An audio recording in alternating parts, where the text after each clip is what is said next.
Yeah, absolutely. So I saw a BIS report that came out a year or so ago where they said that the daily FX turnover is approximately $7.5 trillion per day. So it is the world's largest market by daily turnover, the world's most liquid market.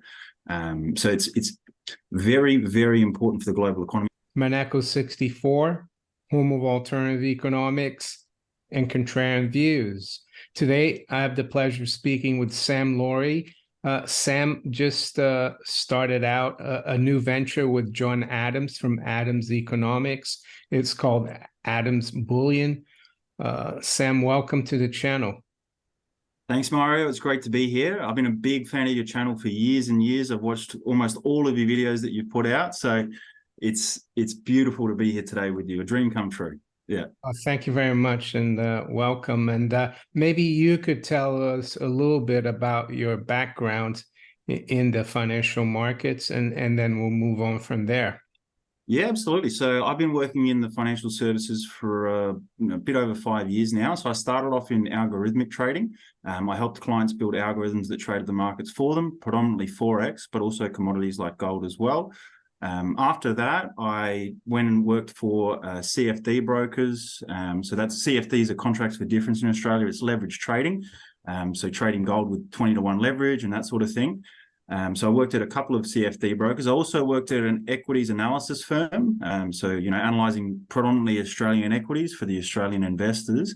And then I've also worked in obviously bullion dealing as well. So another bullion dealer before starting up this one here in Melbourne. So yeah, a number of different things across the financial services. I've also been trading for quite a while as well. I started trading around about the same time that I started off in the financial services, and I've been stacking for a while as well. So, I'm a trader, I'm a stacker, I've been working in financial services, and, now I've opened up this bullion dealer with John, which is another dream come true.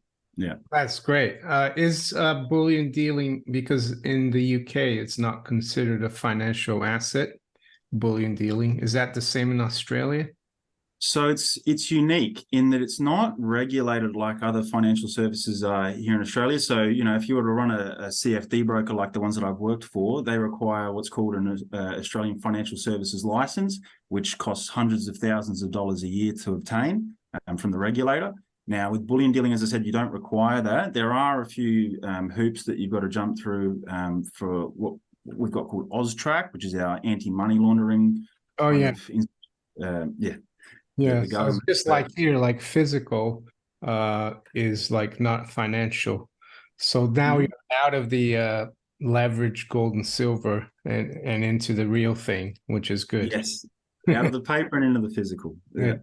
So yeah, we were talking before the interview about and it doesn't seem that long ago. It was even before I started the channel, but I've always kept an eye on the markets, even since I left the city.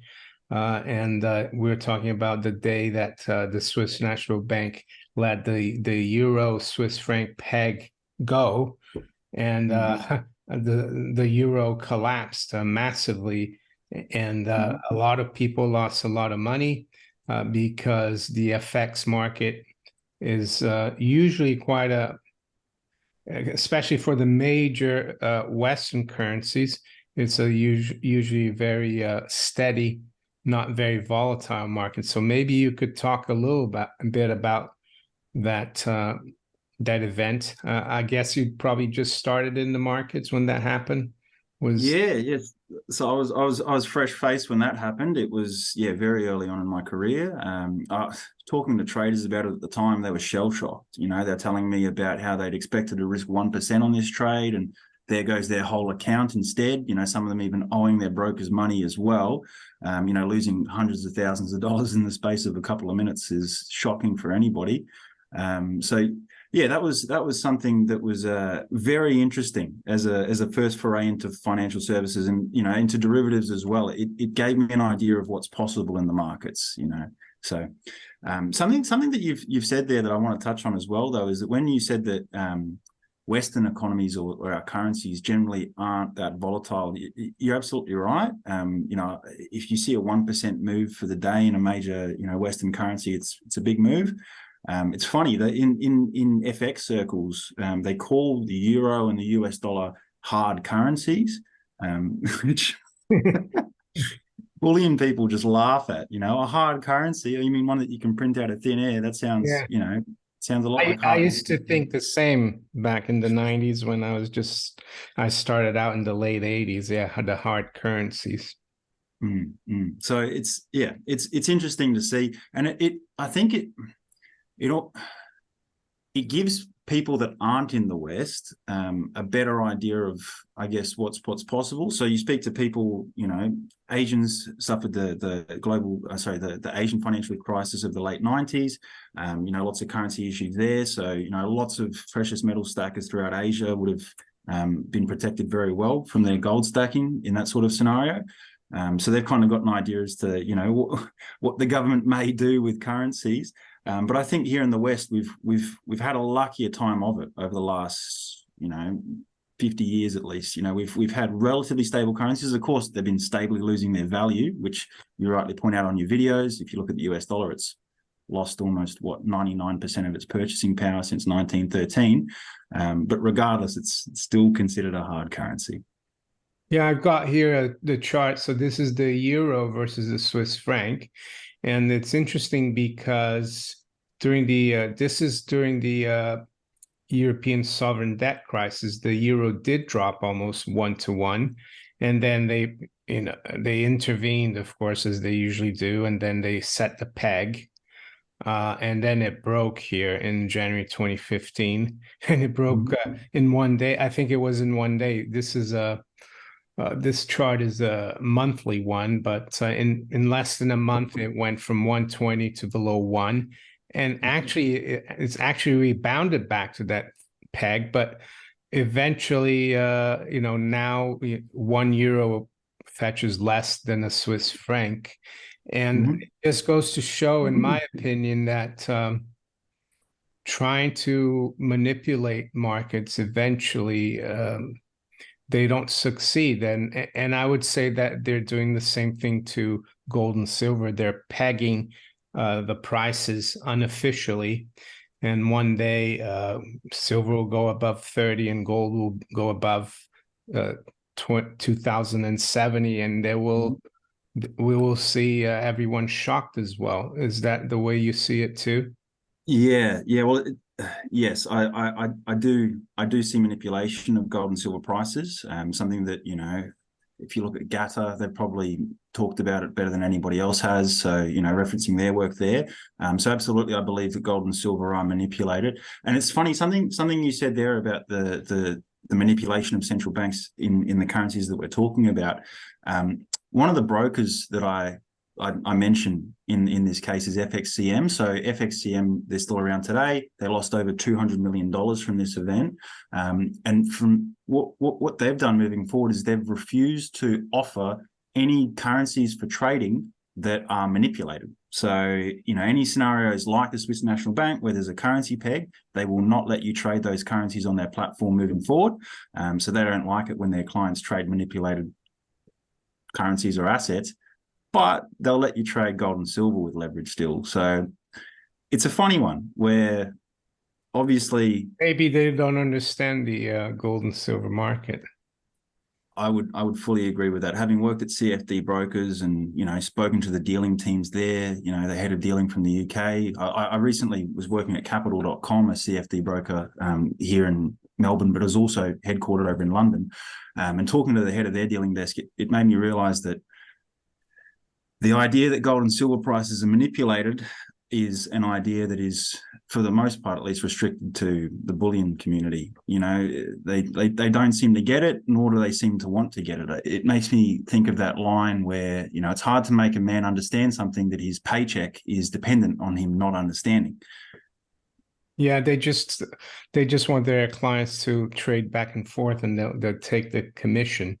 It's like that the trading places. I don't know if you've seen that movie when they're explaining to Eddie Murphy at Duke and Duke, we don't care where the market goes as long as Duke and Duke get their commission. Some of our clients are speculating that the price of gold will rise in the future And we have other clients who are speculating that the price of gold is going to fall. They place their orders with us, and we buy or sell their gold for them. Tell them the good part. The good part, William, is that no matter whether our clients make money or lose money, Duke and Duke get the commissions. Well, what do you think, Valentine? Well, it sounds to me like you guys are a couple of bookies. I told you he'd understand. Yes, yes, and that is absolutely the case with these brokers. So they really don't care as long as they get traders in placing trades. They're happy. So it's really funny watching these FX brokers, and something else as well about that I'll mention here as well is the counterparty risk involved with institutions like this. Talking back about the Swiss National Bank back in 2015, multiple brokers did go down. One in the UK called Alpari, had been operational for years and years and then shut its doors. So thinking about it from a trader's perspective, if you had open trades with Alpari, profitable trades or losing trades, it doesn't really matter. Either way, your account would have essentially been wiped. And particularly if you had got this trade right, if you were short on the Euro CHF, then you wouldn't have made the money that you thought you would have or that you should have. They always like say, oh, it's too they freeze the system, and a lot of times I worked in these markets, and I didn't work in over-the-counter derivatives. I worked in exchange traded futures and options, but if you put a stop loss order and the market just drops through a vacuum, if you have a stop at 99.95, but the market drops straight to 92.92, your stop will not be filled. It will be filled maybe at 93. And so, like you said, and if you were highly leveraged, you could lose more than you have in your account. And that's why it's really dangerous. That's why I always like to trade just options, be long puts and calls, because then you know how much you can lose. And even with those, I remember in 2020, I was long some VIX calls, which did well in the beginning of March 2020. And then when the market really puked, I couldn't access my account. And by the time I could, the market had rebounded. So those VIX calls came down in value. I still made a little bit. So they get you either way. Yep, absolutely. And what you've said about the platform freezing up, I mean, in the scenario we're talking about with the Swiss National Bank, they had FXCM in particular had circuit breakers that went on. So they were on for over half an hour, I believe. And in that time period, there were no trades placed. So you couldn't exit any positions that you were in, you couldn't enter any new positions. And even after that circuit breaker turned off and trades started to get executed again, the range on that pair for the day was over 6,000 pips, and the spread to enter, it was over 3,000 pips at certain points. And to give people some context here as to what's normal, if you trade currency these days, you're looking at a 1 to 2 pip spread to enter major currency pairs. So you compare that to 3,000 pips, and it gives you an idea of the nature of that event. Maybe you could tell the viewers how big and important the FX markets are, and that they're actually also kind of like a bond market, because you trade you can trade the Aussie dollar versus the dollar or the pound forward, like a month, 3 months, a year. So it's almost like trading a bond versus another bond. I think along with the bond market, it's one of the markets that trades the most. I think in London, there's a $1 trillion worth of FX trading every day, probably even more. So talk a little bit about that. Yeah, absolutely. So I saw a BIS report that came out a year or so ago where they said that the daily FX turnover is approximately $7.5 trillion per day. So it is the world's largest market by daily turnover, the world's most liquid market. So it's very, very important for the global economy. And something you've said there around the different instruments that you can use to trade the FX market, you're absolutely right. I mean, there's FX forwards, there's FX futures, there's FX options. There's even FX options on options, so an option squared, if that makes any sense. It's the amount of leverage is crazy in something like that. You know, an option in itself, you've traded options before, I've traded options before. If any of your listeners have traded options before, they would know exactly how volatile it can be. You know, you can make and lose a lot of money very quickly in options. So an option on an option, you just putting options on steroids there. It's crazy, the 7.5 trillion number a day, because I think the world's GDP is about 95 trillion a year. So it just goes to show that this fiat currency, I always say that in an honest system where money is like gold and silver, there is foreign exchange transaction between different currencies of different countries, but it shouldn't fluctuate as much if it's an honest system. But now we have like a casino. It's like we could start a market for trading the length of the inch or the meter or the kilo, and change it every day, every second. I mean, that's why it's crazy. And you know, value should be something, the value of money should be something fairly stable. And I think that started out since 1973 when they had to depeg every currency. And they had to do that, of course, because they went off the gold standard, well, the gold exchange system from Bretton Woods. Absolutely. And something I want to touch on there is when you say that, you know, in a sound money system, there's still exchange rates. Well, the oldest exchange rate in the world between currencies is actually the gold to silver ratio.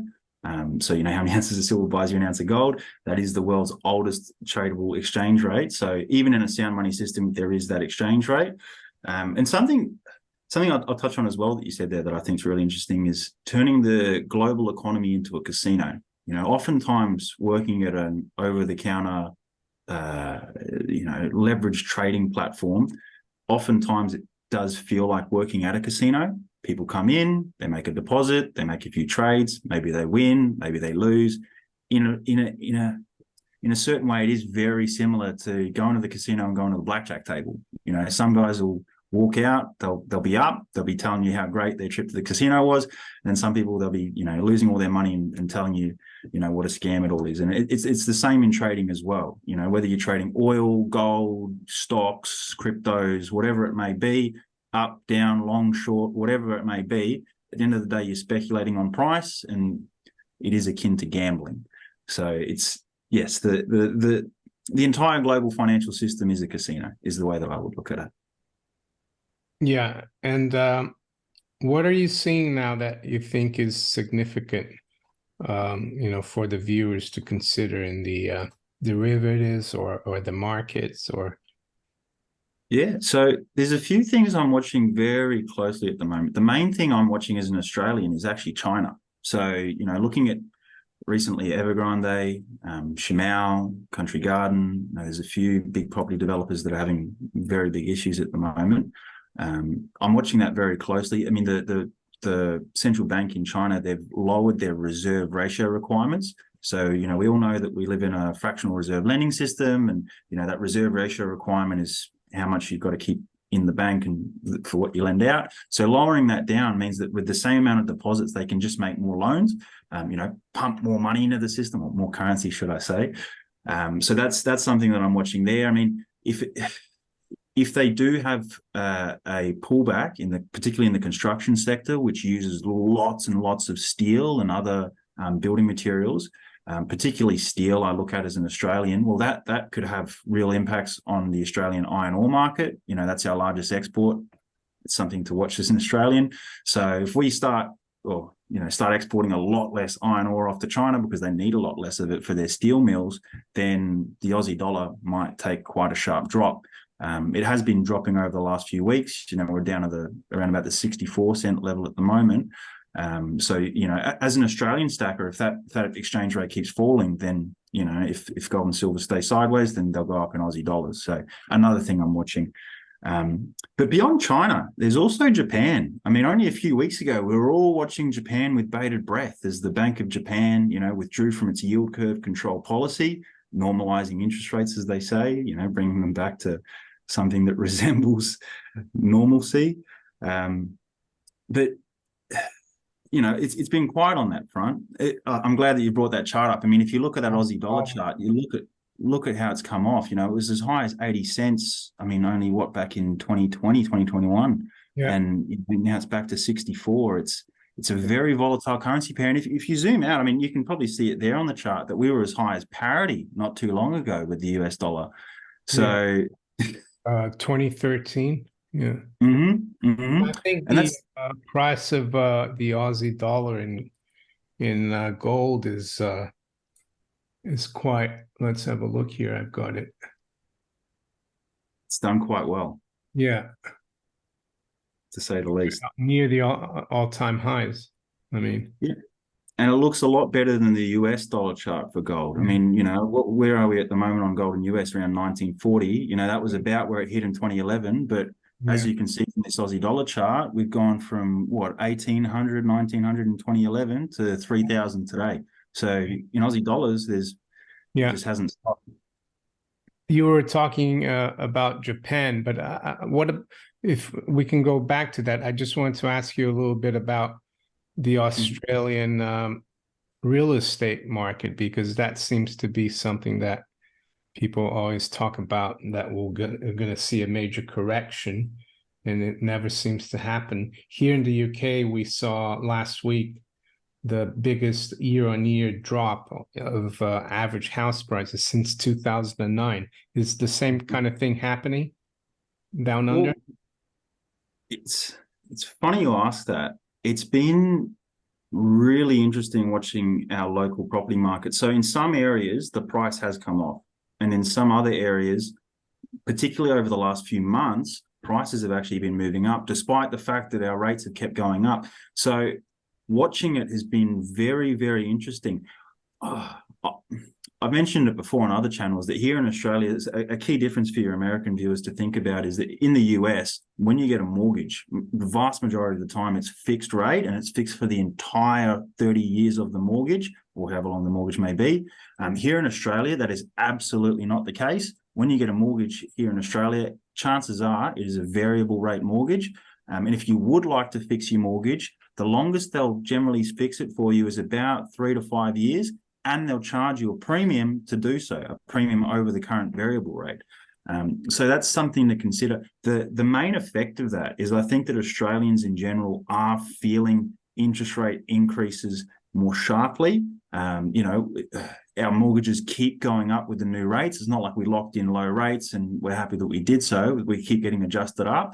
But going back to your question about the property market, it doesn't really seem to have affected prices too much as of yet. So a few reasons for that. First of all, we've had very strong immigration numbers. So our government has been letting in more and more and more immigrants. Ever since we've had lockdowns lifted, we've had a massive wave of immigration come through. Now that's put big strains on the rental market as well as the property market for renting and for buying. So that's one of the reasons that it's kept it up. But even when it comes to the number of properties getting listed, the clearance rates, etc., more and more properties are coming onto the market, and I think that will continue as rates stay high. A lot of Australians, they bought their houses in 2020, 2021 when rates were very, very low. I remember going to the bank at the time, and the teller kept asking me, "Do you have a mortgage? Would you like one? We've got great rates at the moment." It almost felt like I was being pushed into it.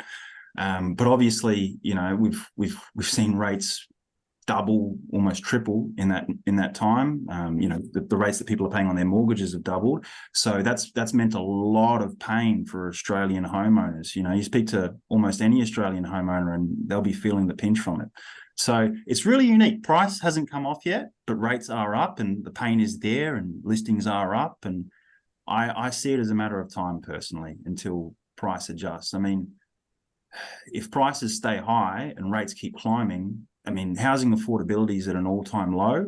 So in my mind, if no one can afford to buy a house, surely that means that prices drop. But like you've said, people have been saying that for a long time here in Australia. However, we've also been in a 40-year bond bull market with, you know, 40 years of lowering rates. Yeah. And now it seems to be turning.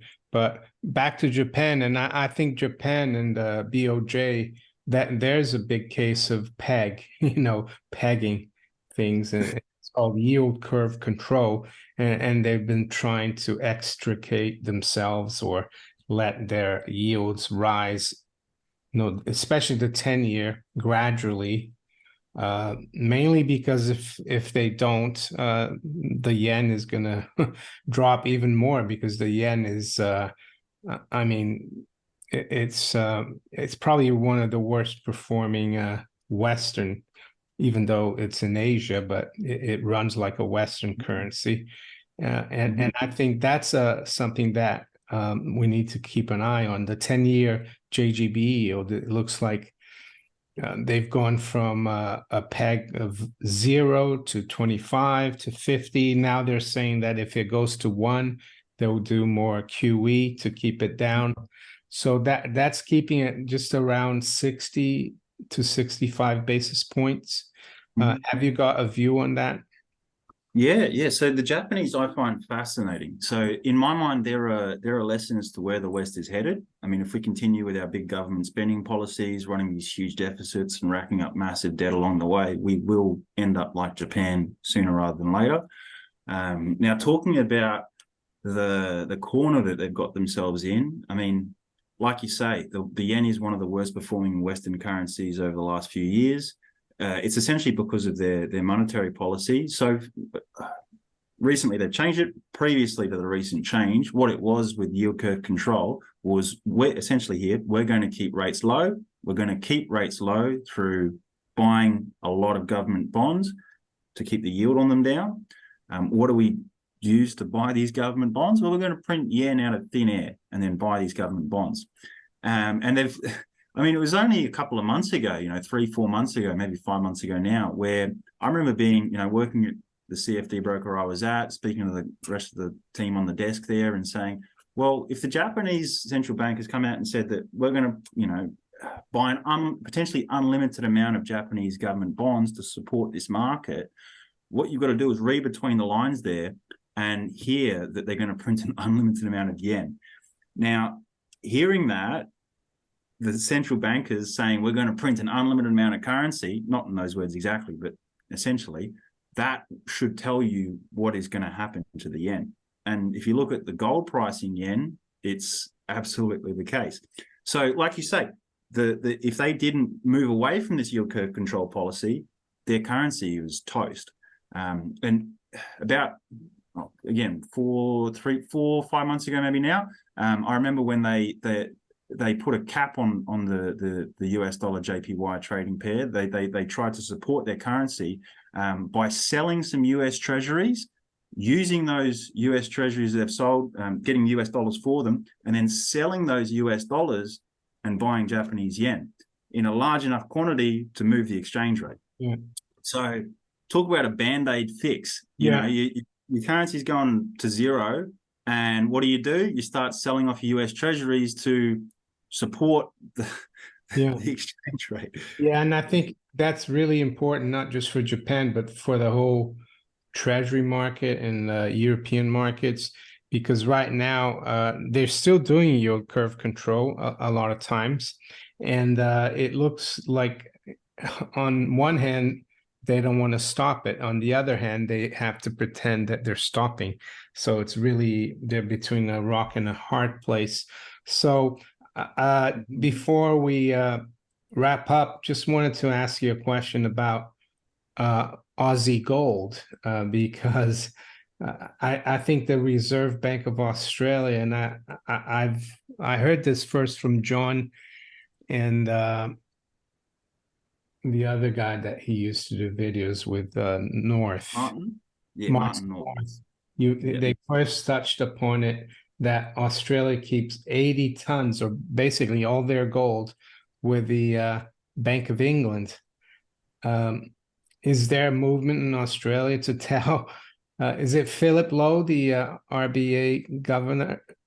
Well, it was Philip Lowe up until very recently. We've had a change of governors. Now the new one is called Michelle Bullock. It's funny, John, when she was announced the new governor, my business partner John Adams, he had a comment about it where he commented that only a few years ago Michelle Bullock had said that inflation would stay low and that they didn't expect it to increase. You know, the inflation is transitory, essentially line there. But here she is at the head of the RBA, making $1 million a year in taxpayer money, getting paid to make inaccurate predictions. Yeah. So my question is, do you think are Australians like maybe asking the RBA, you know, why are you keeping our gold in London, you know, on the other side of the world? You know, shouldn't we keep it here? Yeah. So I forget which senator. I believe it was Senator Rennick, but I may be wrong on that. He in Parliament a few months ago, he posed the question, you know, why do we hold our gold in London? Why do we hold 80 tons of gold at the Bank of London, or Bank of England, sorry? And just adding on to that as well, we can't properly check that it's there. I mean, we're more than welcome to send the Bank of England a letter and say, we're going to come see it, we're going to come check it, these are the bar numbers that we'd like to see. But of course, that gives the Bank of England the time that would be required to fabricate those bar numbers. So the check that we can do on whether the gold's really there is not a real check. So there are a growing number of Australians who are unhappy with that arrangement. The logic that we're given by the establishment as to why that's the case is because it allows for ease of trading. So, you know, if we ever did need to pay another country in gold, they could simply move it from our Australia box to their... There's no more gold standard, though. That would be my argument.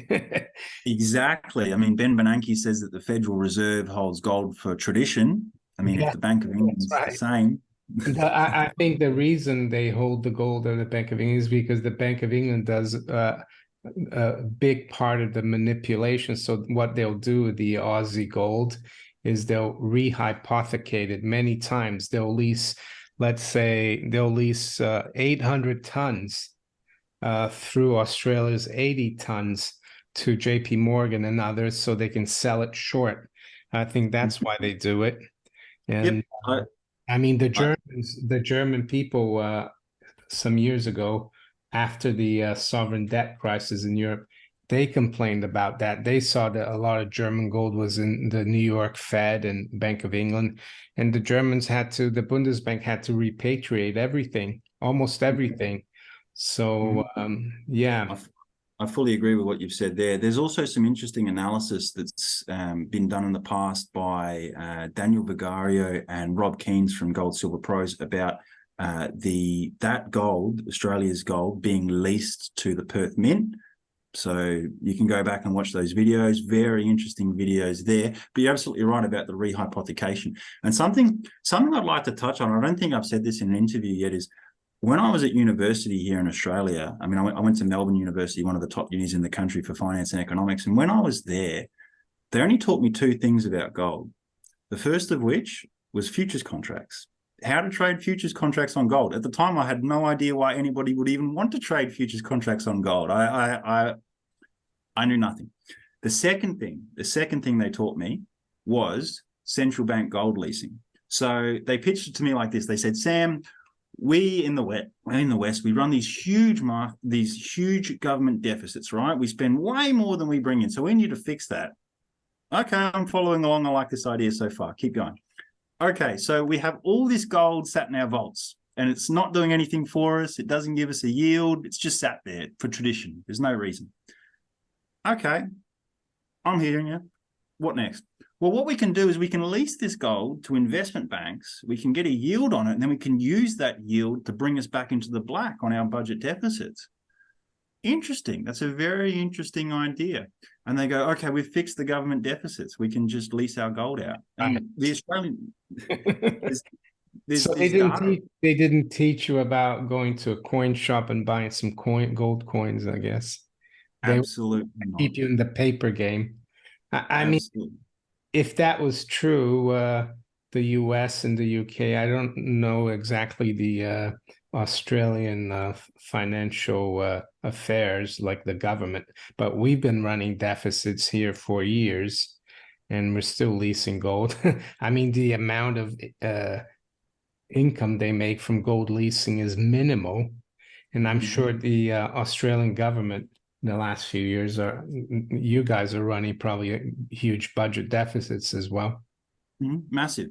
And, if you compare Australia's debt load, public debt load, that is not our private debt load, but our public debt load, our government debt load to other Western economies, we're actually looking really good.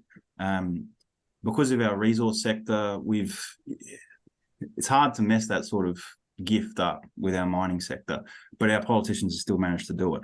But essentially what I'm getting at there is that over the last 50 years, we've been relatively fiscally responsible, relatively, compared to others. And so our debt load is lower than others there. But even like you've said, that you can look at the Reserve Bank of Australia's data on their gold leasing, how much gold they've leased in the past, how much income they've gained from it. I believe at the peak, the amount of income they gained from it was around $30 million a year, which... Right, I mean, it sounds like a lot to you and me if you get $30 million, but helps to pay Michelle Bullock's salary and bonus, I guess. Exactly. 30 times her salary every year. But that's it. And the issue I had when I was listening to this, even at the time, is I thought, okay, so we're leasing this gold to investment banks, JP Morgan, Goldman, etc., who every time that the global economy sneezes, they need a bailout. So we have massive counterparty risk for what backstops our national currencies to highly leveraged gambling houses. Yeah. And the question, I guess, would be as well, why do these banks value gold so much that they give you, a return for it? But yeah, so... If on that note, if gold is a barbarous relic and central banks only hold it for tradition, why is it 97,000 Australian dollars per kilo? Yeah, and why don't they lease shirt buttons to the banks? Why don't we just use shells to backstop our currency? Great. Sam, any final words for the viewers, and maybe you could tell them, especially the viewers in Australia, where they can find your blog for your new venture with John Adams? Yeah, absolutely. So, first of all, you can check out our website, adamsbullion.com. We've got some great information there. If you'd like to follow along, I'm quite active on Twitter, so I'm constantly reposting things that I see and posting stuff there. So by all means, you can follow our Twitter page, just Adams Bullion on Twitter. You can also check out what John's doing on his social media, my business partner, John Adams. He's, if you're not aware of who he is, a few years ago here in Australia, they tried to make any transaction in cash over $10,000 illegal and punishable by jail. So he fought that. He fought for Australians' financial liberties. So I'm very thankful for him for it. It's one of the reasons I became a fan in the first place. So we've got some coins on our website celebrating the defeat of the cash ban, as you can see there. But that's the idea, is that you can follow him and seeing what he's up to. He's got quite a few things going on at the moment with our corporate regulator here at the moment called ASIC here in Australia. It's essentially our version of the SEC. He's got quite a fight he's waging against them. So you can follow him, and you can, of course, follow us as well. So yeah, check us out. We're here in Melbourne, 257 Collins Street, level 3. So feel free to come in. You can do business over the counter with myself. You can give us a call on our numbers on our website. You can email in. So yeah, feel free to get in touch. I'll be more than happy to have a chat. Great. And just to let the viewers know, I'm not affiliated to Adams Bullion. I'm just having a nice chat with Sam, and I like John as well. And with that, Sam, I'd like to wish you all the best and all the success with your new venture for you and John Adams. Thanks, Mario. It's much appreciated. You've been a good friend to John over the years, and as I said, I've been a big fan of yours before I was following John. So yeah, it's great to come on the channel with you today, and yeah, really appreciate you having me on. You're welcome. Take care. Awesome. Thanks, Mario.